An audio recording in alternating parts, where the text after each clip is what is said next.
Fala pessoal, eu sou o Castro, plantonista de Geografia, e hoje nós vamos corrigir a questão da Unesp de 2017. É uma questão atual que traz para a gente um texto sobre o fim da Guerra Fria e a expansão da globalização. E aí ele pergunta para a gente, dentre as consequências do processo de globalização, é correto citar A, o nascimento do governo universal e democrático? Opa, nós não temos um governo universal, tampouco todos os governos do mundo são democráticos. Então, não, besteira, né?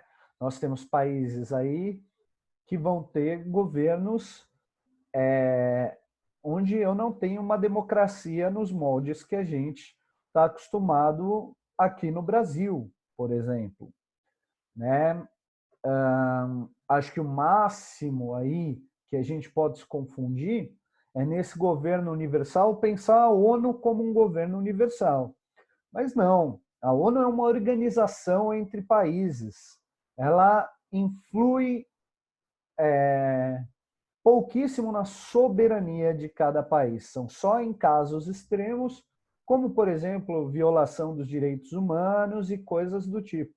Mesmo assim, tem países que violam esses direitos humanos sistematicamente e não sofrem intervenção. Então, não. Nem é universal, nem é democrático. Na B, a pacificação das relações internacionais. Opa, não temos uma pacificação das relações internacionais, não. Né? Nós temos guerras que continuam ocorrendo, nós temos ameaças entre países, nós temos relações comerciais conflituosas.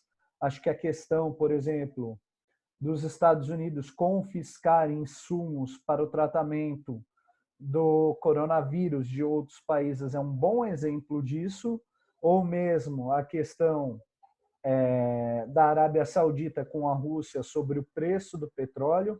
Não houve aí uma pacificação, beleza?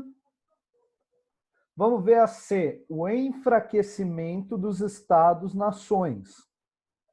Então, está dizendo que os países, por exemplo, ou, né, sendo mais específico, os Estados-nação, são mais fracos hoje do que anteriormente. Olha, se a gente pensar nesse contexto de neoliberalismo, onde nós temos uma expansão das transnacionais, onde nós temos o mercado financeiro e esse mercado ali formado por agentes de diversas partes do mundo tem uma influência direta em algumas políticas de cada país, a gente pode falar que houve um enfraquecimento desses Estados-nações, o que não significa que eles deixam de ser importantes. Eles ainda são importantes, eles ainda têm poder, mas não é como até o início dos anos 90, por exemplo, né? Onde a gente tinha um governo militar, onde a gente tinha nosso mercado não era totalmente aberto para produtos estrangeiros, esse tipo de coisa, né? Então houve um enfraquecimento, mas ele não deixa de ser importante. Então, sim, a alternativa C. Na D, abolição da exploração social do trabalho. Opa, esse aqui está tudo errado, né?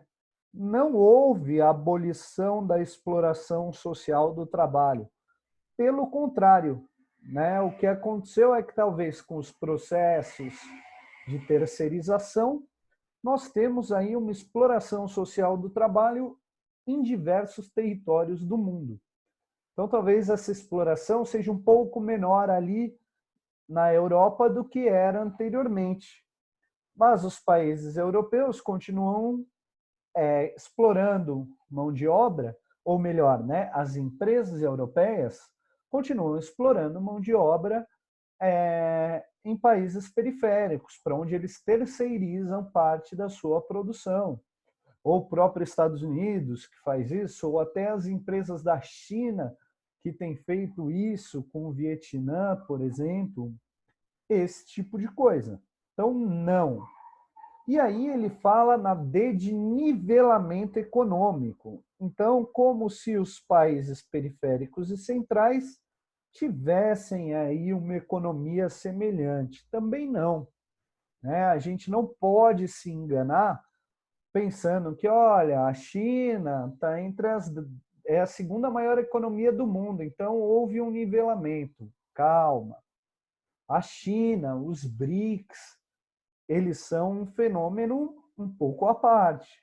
A maioria dos países com economia mais forte são países desenvolvidos. Então não houve um nivelamento. Beleza? Espero que tenha ficado claro. Um abraço e cuidem-se.